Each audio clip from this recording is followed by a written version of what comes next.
All right, Shalom, Michael. First and foremost, I'd like to give all praise, honor, and glory to Yahweh, Bahasham, Yahushai, Bahashem, Rakha, Kodash. I'd like to give double honors to the apostles and elders of Great Millstone. I'd like to say Shalom to the elect that teaches word in all true faith and sincerity. And today, I pretty much just want to get into a lesson on how this is the time the Lord, Yahweh, Shemel Shai, is going to overthrow Esau, man. And this devil have been building. He has been running circles around the people for centuries. He have this agenda, Slakia, that he have been wanting to accomplish, and it has been, centuries in the making, man. But it's all gonna come to naught. All these presidents and governors and senators, these different laws and legislation that's being passed, the trillions of dollars you have spent on your military, it's gonna come to naught, man. All that effort, to have this great overthrow. So let's start with this in the book of Wisdom of Solomon 3 and verse 16. It says, "As for the children of adulterers, they shall not come to their perfection." See? So meaning what? The children of adulterers really is the Edomites. Their children is concerning their latter generation. And this is that generation where they're not going to come to their perfection. They're not going to crown their enterprise success, because this is supposed to be that generation they're supposed to accomplish these things. That's why the MOTB is on the scene now. But Scripture says they're not going to come to their perfection. See? It says, "And the seed of an unrighteous bed shall be rooted out." And it starts by the way of this word. The Lord has decreed the uprooting of this man and the overthrow of it. Here we can read it in the book of Jeremiah, the first chapter. To root up and to destroy and to throw down. But this is the time where the Lord Yahweh Shemel Shai is going to overthrow this man. This devil had pretty much built a house of sand. And guess what? As you build a house of cards, it ultimately is built to be destroyed, man. And we're going to witness that in this time. And this man, his hope, because Esau has now been reduced to hope. There was a point in time he thought he had stuff figured out, man. But that's not the case. Since this word have, pretty much came on the scene, it has been upsetting his plans. He had been going back to the drawing board, tells you to turn, Yahweh Shemel Shai, turning wise men backwards. So now this man has been reduced to hope, and guess what? It's going to come to naught. So this is Proverbs 10. I start at verse 27. It says, "The fear of the Lord prolong of days." See? And it's going to play out its perfection in the kingdom of heaven. Because the standard is going to be the law, statutes, and commandments, man. But it's beginning now by the way of us having this word. We're being preserved. And like I said, ultimately it's going to play out in its perfection by this perpetual rulership, the kingdom of heaven, man. Because of that standard. It says, "But the years of the wicked shall be shortened." See? And it just shows that Esau is on the clock. That just proves that this man is on the clock, man. It's temporal. And his years are being shortened. The days are now being shortened. This man is doing he's exhausting all resources to now this niggas have signed a law concerning daylight savings time. It just shows that this man is on the ropes. You trying to save light is not going to work. The sun is going down on you, man. It says, "The hope of the righteous shall be gladness." See? But the expectation of the wicked shall perish. See? So this man and what he's expecting, which is this new world order. You know, and there's many things that come with that, such as the depopulating of the earth, as well as tagging everyone with their digital all, man. That's going to perish. That's going to come to naught, man. You know, what he's expecting is going to. Matter of fact, let's get that. I think it's Proverbs 23. Bear with me. 23 and yep, verse 17. It says, "Let not thine heart envy sinners." See, meaning what? Which is that's envy sinners is really concerning Esau eating the so-called white man. Matter of fact, let's get this real quick in the book of Psalm 37 to prove that. Psalm 37 verse 1. "Fret not thyself because of evildoers, neither be thou envious against the workers of iniquity." Why? Because this man, matter of fact, it was Psalm 73. Because this man perceived as he has power, he's doing good for himself. The things that he present as a standard is well off. You envy that, and now you following the same steps as him. Yeah, this is it. Psalm 73 verse 3. "For I was envious at the foolish when I saw the prosperity of the wicked." See? So you see this man prospering, and he tell you the way you get here is to go to college. Make a career. Even dumb it down even more. Hit the studio. Hit the basketball court. Come up with a bad jump shot. That was part of envying, sinners, man. Because of what this man got. And you trying to be like him because he's the one that's in power. So he is the standard. And that's why you got motherfuckers going to college. That's why you have motherfuckers hitting the studio, hitting the gym to, come up and master their basketball skills. To be on that level of Esau, man. And it says thine heart, because that's where it started, man. And the body follows. But, matter of fact, let's go back to Psalms 37, because verse 2 shows pretty much brings forth the fate. So like your Psalms chapter 37 and verse 1 again, it says, "Fret not thyself because of evildoers, neither be thou envious against the workers of iniquity." So we shouldn't envy this man. Trying to pattern ourselves to this man and his fashion ways. Why? It says, "For they shall soon be cut down like the grass, and wither as the green herb." And this is the time where that soon is going to take place. It won't make sense back then. Now that soon being cut down like the grass is makes sense now, man.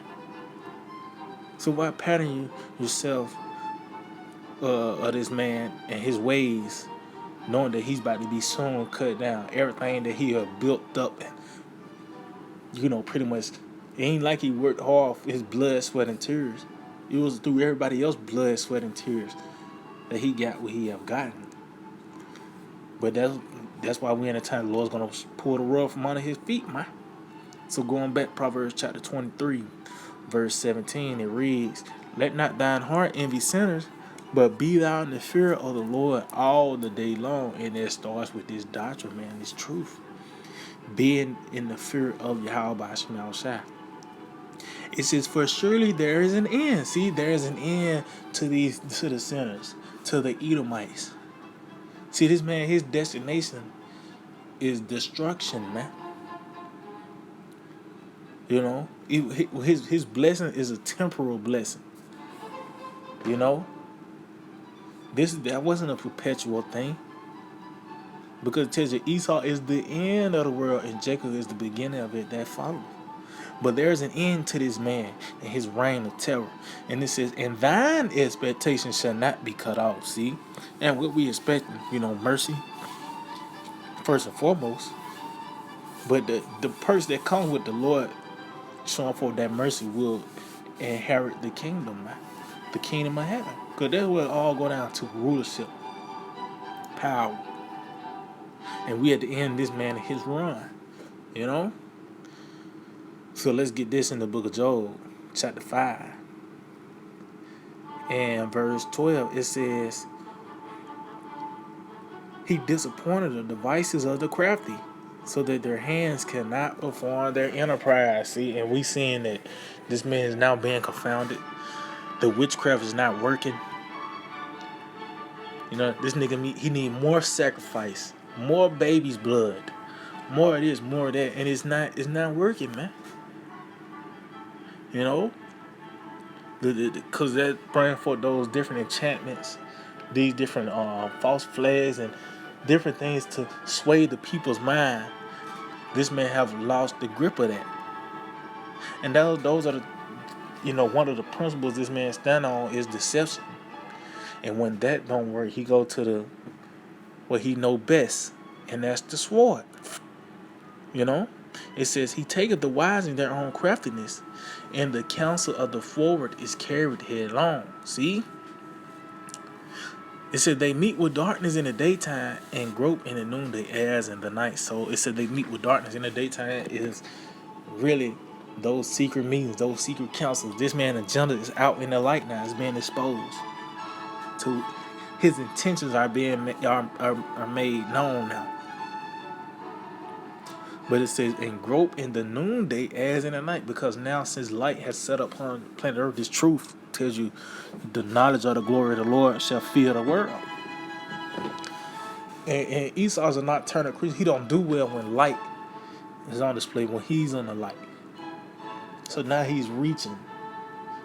You know? Things are not going as well as they once did. Like I said, it was a point in time this man was able to run circles around the people for centuries. He was able to come up with certain things, pass a law, and there wasn't no resistance with it. Certain things that he didn't have no resistance, but now this is the time where he's getting that resistance because he at the latter end of his power, his rulership, man. You know? But at the end of the day, this man's fate is destruction, you know, and the Lord allowed this man to, you know, come back into power. You know, that deadly wound that was healed, you know. But ultimately, he was built up just so the Lord can throw him down. So we'll wrap it up with this in the book of Malachi. Malachi 1. And I started at 4. Matter of fact, I started at 1. It's like, let me get started at the top. It said, the burden of the word of the Lord to Israel by Malachi. I have loved you, said the Lord. Yet you say, wherein hast thou loved us? Was not Esau Jacob's brother, said the Lord? Yet I love Jacob. See, because that lets you know that dynamic between the two was gonna play on a bigger scale, man. That wasn't just between two men. You know, that's why I can read Genesis 25th chapter. It tells you 2 nations are in thy womb, man. You know? So you might see Esau prospering right now or whatever the case may be. But the Lord don't love this, man. The Lord loved us, and look what he have done to us, man. You know, all that hell we have caught. But the Lord did, he's showing his favor now, and it's going to play out. It's playing out now by the way the Lord giving us this truth. And ultimately, when we get the kingdom, man. But why did you guys ask yourself, why the Lord even brought up Jacob and Esau concerning love? You know? Why he brought that out as an example, man. He said, was not Esau's Jacob's brother, said the Lord? Yeah, I have loved Jacob, and I hated Esau, see? And laid his mountains and his heritage waste for the dragons of the wilderness, see? So that's this man's inheritance. His inheritance is destruction, man. You see, he laid his mountains and his heritage waste for the dragons. That's his fate. And that's going to play out when America is destroyed. That's why it tells you that this place is going to be with unclean spirits, the dragons, the cormorant, the screech owl, these different desert creatures going to dwell. That's going to be the results, you know. It says, "Where's Edom said, we are impoverished, but we will return and build the desolate places." See, and that happened. This the Lord set up with it, put a resilient spirit on this devil. This man have fought that pagan Roman Empire, you know, but he came back through the Renaissance. You know, it says, "Thus saith the Lord of hosts." See, and that's the Spirit of the Lord coming in. The Lord of hosts, the Lord of armies. "They shall build, but I will throw down." See, and the Lord's gonna allow them to build. That's why you got America today. But it says, "But I will throw down." See, the evil was sown. But the destruction thereof is not yet come. It had to come into its fruition, man. It had to grow into its perfection till it's time to be rooted up. And that's the time we're in. This man has, it tells you in the book of Revelation, the 14th chapter, her grapes are fully ripe. Now it's time for the destruction to take place. So this man pretty much built a sand castle, a house of cards, pretty much, because ultimately all this you see, these different buildings and shit, these different roadways and shit like that, it will all set up to be destroyed, man. This man, this damn reign of terror, this revised Roman Empire, it was set up for the Lord to overthrow it, man. He said, "They shall build, but I will throw down, and they shall call them the border of wickedness, and against the people whom the Lord have indignation forever." See? So, and it lets you know who the wicked is. The Edomites. Because they have earned that title, the wicked with a capital W, man. But the point is, the Lord allowed this man to come back and build just so he could throw down. So this is the time the Lord's going to overthrow this man. This is that generation that Yahweh Shema Shai is going to get Cain now, man. Cain didn't get away. It tells you the Lord's going to consume him by the Spirit of his mouth. He's going to reveal the wicked. And what was Cain's mission? Not to be found. So that lets you know this is that time, man. So yeah, I just hope to edify. I like to give all praise and glory to Yahweh, by Hashem Yahushai, by Hashem Racha Kodash. Double honors to the apostles and elders of Great Millstone. Shalom.